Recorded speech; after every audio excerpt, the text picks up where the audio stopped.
नमस्कार मित्रांनो, लग्नानंतर होईलच प्रेम या मालिकेच्या आजच्या भागात आता संध्याकाळची वेळ असते आणि नेहमीप्रमाणेच लहान मोठी माणसं इथे शुभं करोती म्हणत असतात. शुभं करोती म्हणल्यानंतर आता जे आरतीचे ताट आहे ते काव्याच्या हातामध्ये असतं. काव्या पार्थ समोर आरतीचे ताट घेऊन उभी असते तेव्हा मात्र पार्थ काही केल्या आरती घेत नसतो. मग आता काव्याच आरतीवरून हात फिरवते आणि पार्थला आरती देत असते. त्याच्या डोक्यावरून हात फिरवते. आता त्याला आरती दिल्यावर त्याच्या डोक्यावरून हात फिरवल्यावर इथे उभी असलेली मानिनी हसायला लागते. तर इकडे मात्र रम्या जी आहे तिला राग येतो. रम्या म्हणत असते, काय करतेस काव्या तू? चल बाजूला हो असं म्हणत तिला बाजूला धक्का देत असते. आता मात्र पार्थ जो आहे तो रम्यावर ओरडतो आणि तिला म्हणत असतो, काय चाललंय रम्या तुझ? तेव्हा रम्या त्याला म्हणते, अरे पार्थ, तू विसरलास का 16 डिसेंबरच्या रात्रीला ही काय होती, अगोदर काय होती आणि आता काय आहे? ही मुलगी कोण आहे, कशी होती आणि कशी आहे ह्या गोष्टी तू कशा विसरू शकतोस? तेव्हाच पार्थ तिला म्हणत असतो, मी ती 16 डिसेंबरची रात्र, तो दिवस, मनावर झालेले घाव मी कधीच विसरू शकत नाही.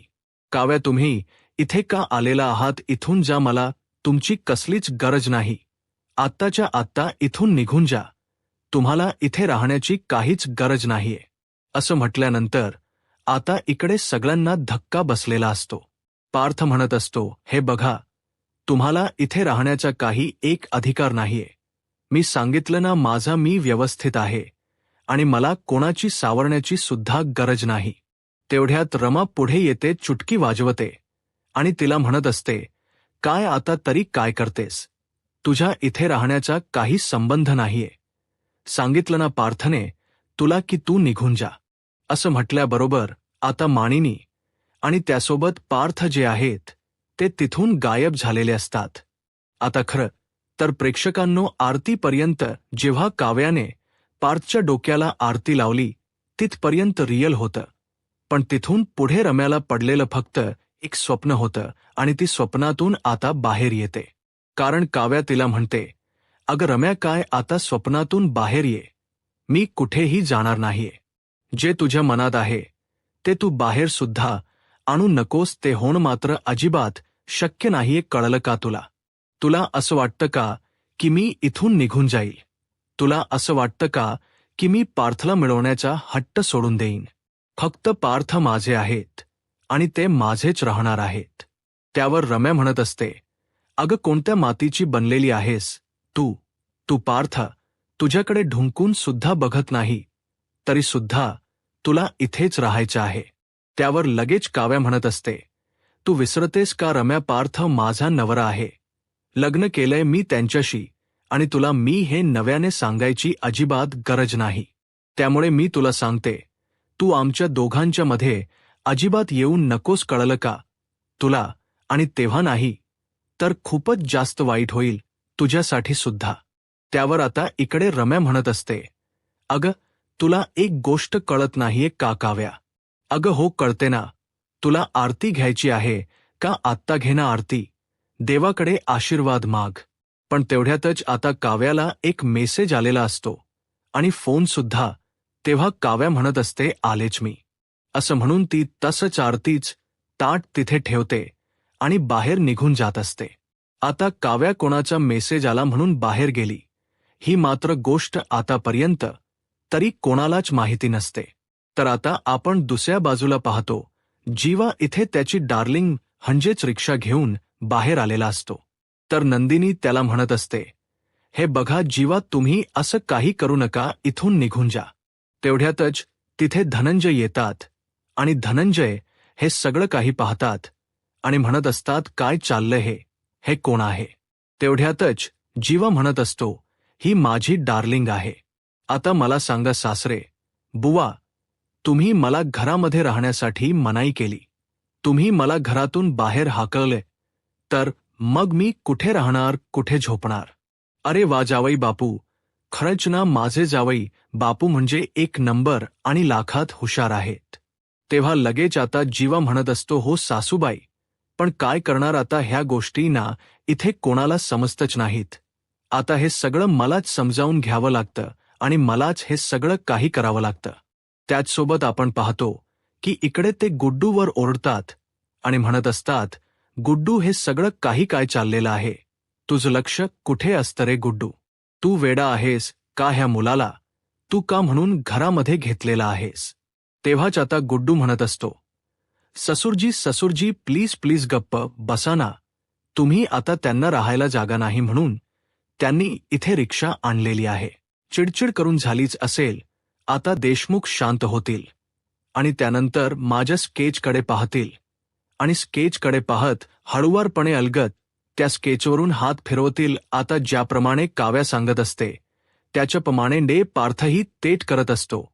अगदी काव्या पार्थच्या मनातील बरोबर जाणत असते.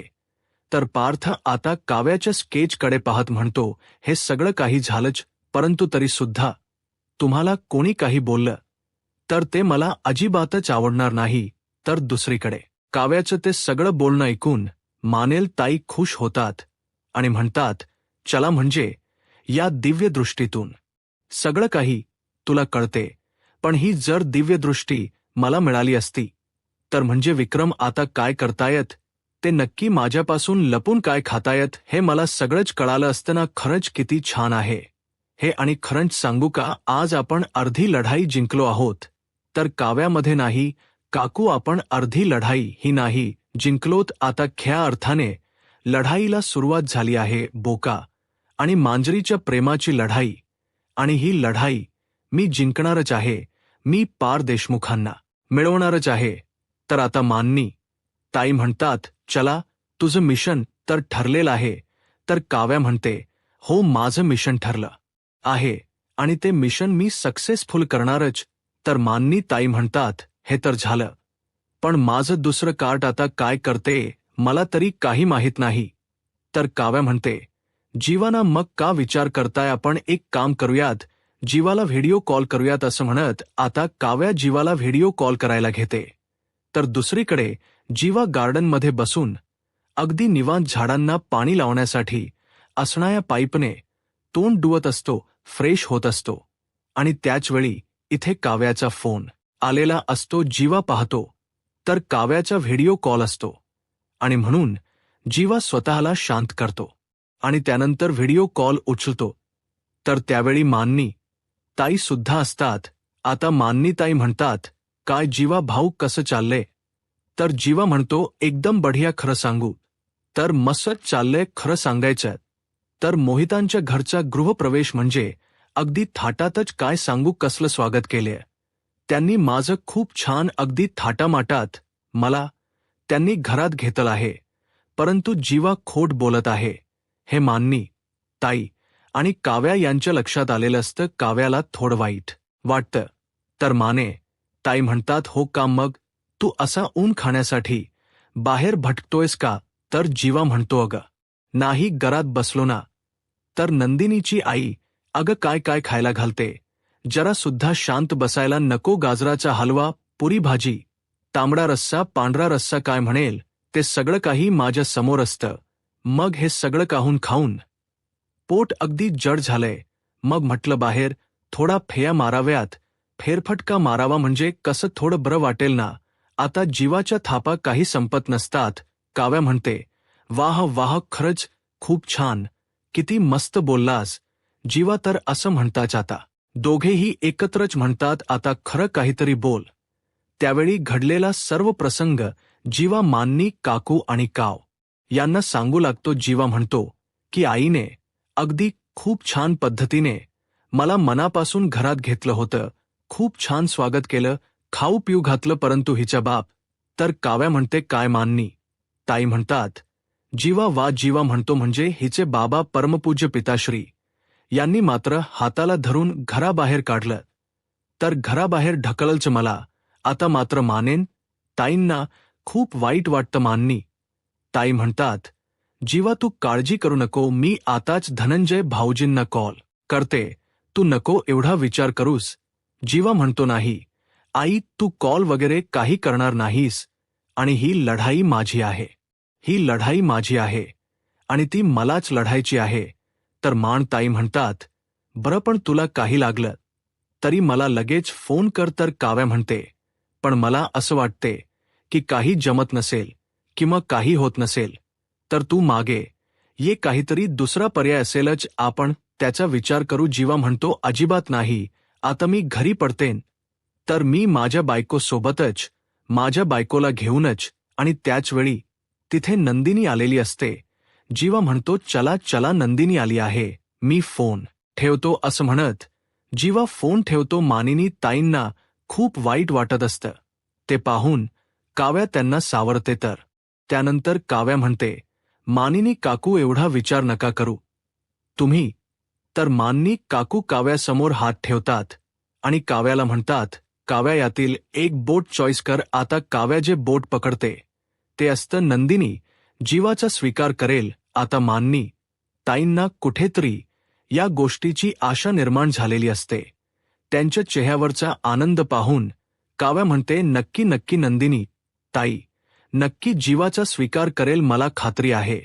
आणि लवकरच दोघीही घरी येतील. असं म्हणत आता त्या दोघीही नंदिनी घरी येण्याची वाट पाहत असतात. तर दुसरीकडे पाहायला मिळतं, नंदिनी जीवाच्या समोर येते. तर जीवा नंदिनीला म्हणतो, हाय, कुठे निघालीयस? तर नंदिनी जीवाला म्हणते, गेले 3 तास तुम्ही इथे बसून आहात, काय करत आहात? जीवा, तुम्ही इथे?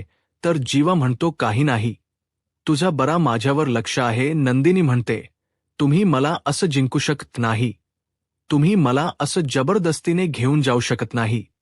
तर जीवन नंदिनीला म्हणतो, मी तर इथे तुला आणि बाबांना प्रेमाने जिंकायला आलोय, त्यामुळे तुमचं मन जिंकल्याशिवाय मी तरी इथे कुठून जाणार नाही. तुम्ही सिनेमामध्ये पाहिलं नाही का, हिरो हिरोईनसाठी? आता जीवा पुढे काही बोलणार. नंदिनी म्हणते, स्टॉप इट जीवा, तुमचं काय चाललंय? हा सिनेमा नाहीये, तर हे खरं जग आहे. आणि या ख्या जगात वावरत असताना डोळे उघडा आणि नीट बघा, तुम्ही नक्की काय करत आहात. तुम्ही 3 तास इथे आहात आणि 3 तासामध्ये माझं जगणं मुश्किल करून ठेवलं आहे. जेव्हा तुम्हाला काय वाटतं अशी कॉलर ताट करून आई समोर याल, आईला इम्प्रेस कराल आणि मग सगळं काही शांत होईल. जीवा, असं काहीही होणार नाही. जखमा भरायला आणि आशा रुजवायला खरंच वेळ लागतो. जीवा आणि आशा तर मी कधीच हरवून बसली आहे. पण जीवा, तुम्हालाही सांगते, तुम्ही कितीही प्रयत्न केले आणि कितीही काही म्हणवण्याचा प्रयत्न केला तरी सुद्धा माझं उत्तर नाही हेच असणार आहे. आणि मी माझ्या उत्तरावर ठाम आहे. आणि हो, सगळ्यात महत्त्वाचं, माझे बाबा माझ्यासाठी खूप सेन्सिटिव्ह आहेत. आणि रागाच्या भरात ते माझी बाजू घेत उगाच तुमच्याशी वाद घालतील, तुम्हाला काहीतरी बोलतील, तुम्हाला काहीतरी करतील, तर ते मला अजिबातच चालणार नाही. त्यामुळे जीवा, प्लीज, मी तुमच्या समोर हात सोडते, प्लीज तुम्ही इथून निघून जा. जीवा म्हणतो, नाही, काही झालं तरी मी इथून निघून जाणार नाही. जाईन तर तुला घेऊनच जाईन आणि घरी जाईन तर तुझ्या सोबतीने जाईन. तर नंदिनी म्हणते, तुमच्याशी बोलण्यात काहीच अर्थ नाहीये. असं म्हणत नंदिनी तिथून निघून जात असते. जीवा म्हणतो, सांग ना, कुठे निघालीयस? नंदिनी रागानेच म्हणते, मसनात. तर जीवा म्हणतो, चल ना, मग जोडीने जाऊ. तर मात्र नंदिनी जीवाकडे रागाने पाहते. जीवा म्हणतो, सांग ना, तू कुठे निघालीयस? तर नंदिनी म्हणते, आनंद निवासला. तर जीवा म्हणतो, चल ना, मी माझ्या बाईकवरून तुला सोडू का? नंदिनी म्हणते, त्याची तर काहीच गरज नाही, कारण या जगात रिक्षा नावाची कमाल वस्तू आहे, कमाल गोष्ट आहे, आणि त्यानेच मी जाईन. असं म्हणत आता नंदिनी निघालेली असते. जीवा म्हणतो, 1 मिनिट, मीच येऊ का रिक्षावाला बनून? म्हणजे पहिल्यांदा एकदा आलो होतो ना, आठवतं का आता? नंदिनीला ते सर्वक्षण आठवतात, ज्यावेळी नंदिनी त्या रिक्षात बसते, त्यावेळी ती रिक्षा चालवत असतो. जीवा ज्या रिक्षातून नंदिनीने प्रवास केलेला असतो त्या रिक्षाचा चालकच जीवा असतो, परंतु नंदिनीला मात्र काहीच माहीत नसतं. नंदिनी त्यावेळी जीवाला पैसे देते आणि तिथून निघून जाते, परंतु रिक्षा चालवणारी व्यक्ती ही जीवा आहे हे मात्र नंदिनीला कळालेलं नसतं. तर आता या प्रसंगाची आठवण करून देवा म्हणतो, आठवतं का त्यावेळी सुद्धा तू माझ्यावर अशीच रुसली होतीस आणि तुझा रुसवा घालवण्यासाठी मला रिक्षावाला बनवून तुझ्यासाठी यावं लागलं होतं आणि रिक्षावाला बनवून मी तुला घरापर्यंत आणून सोडलं, परंतु तुला मात्र काहीच कळलं नव्हतं. नंदिनी म्हणते, काय कळलं नव्हतं? सगळं कळलं होतं. मी दिलेलं घड्याळ घालून तो मी रिक्षावाला बनला होता ना, त्याचवेळी मला सगळं कळलं होतं, परंतु मी बोलले नव्हते. एवढंच. आता माझा रस्ता सोडताय का? प्लीज मला जाऊ द्यात. परंतु जीवा काही नंदिनीला जायला देत नसतो. जीवा म्हणतो, तुला माझं ऐकायचं नाहीये का? मग जा, तू आनंद वासला मी इकडे कॉल करून सगळ्यांनाच सांगेन. नंदिनी म्हणते, खबरदार खबरदार, तुम्ही कोणाला कॉल करून काही सांगितलं तर. तुम्ही इथे आलात आणि तुम्हाला कोणी घरात घेतलं नाही याची जर तुम्ही रिक्षा फिरवलीत ना, तर मग बघाच. असं म्हणत नंदिनीने आता जीवाला चांगलाच दम दिलेला असतो. आता जीवाची शाळा घेत नंदिनी तिथून निघालेली असते. जीवा म्हणतो, अरे थांबा ना, परंतु नंदिनी काही थांबत नाही. जीवा म्हणतो, काय बाई आहे, मला म्हणते रिक्षा फिरवू नका. मी का रिक्षा फिरवेल? इथे माझ्या प्रश्नांची रिक्षा उत्तरापर्यंत पोहोचत नाहीये, मग मी का रिक्षा फिरवू? त्यावेळी जीवाला आठवतं. जीवा म्हणतो, येस, आता मला कळालं. तर या चकाचक बाईमुळे मला माझ्या प्रश्नाचं उत्तर मिळालं. चकाचक बाई, मला माहीत होतं की माझा प्रश्नसुद्धा तूच असणार आहेस आणि उत्तरसुद्धा तूच असणार आहेस. आता बघ, माझ्या राहण्याची आणि तुला मिळवण्याची अगदी छान व्यवस्था मी केली आहे. असं म्हणत जीवा खुश होतो. तर दुसरीकडे पाहायला मिळतं माननी ताई काव्याला म्हणतात, काव्या, पुढच्या काही दिवसांमध्ये पार जर तुला काही बोलला तर वाईट वाटून घेऊ नकोस. काव्या म्हणते, का? मी नाही वाईट वाटून घेणार, कारण आता मी देशमुखांच्या प्रेमात पडली आहे की, त्यामुळे ते जरी मला काही बोललेत तरी त्यांच्या बोलण्याचं मला वाईट नाही वाटणार. काकू, तुम्हाला खरं सांगू का? अगोदरच देशमुखांना माझ्यामुळे खूप त्रास झाला आहे. माझ्यामुळे ते एक हर्ट झाले आहेत. त्यावर ते म्हणत असतात, काय म्हणालास तू मला ससुरजी? म्हणजे बघितलं का मी काय म्हणतोय ते? म्हणजे ह्याने अक्षरशः बाहेरच्या लोकांना सुद्धा आपलंसं केलेलं आहे. त्यावर लगेच आता इकडे शारदा म्हणत असते की माझ्या जाव्यामध्ये तो चांगला गुण आहे. खरंच ना, इथे सगळ्यांना तो आपलंसं करतो. ही गोष्ट मात्र किती चांगली आहे असं शारदा म्हणू लागते. तेवढ्यातच आता धनंजय मात्र चिडतात आणि म्हणत असतात, हे बघ, ह्या असल्या गोष्टी अजिबात चालणार नाहीयेत.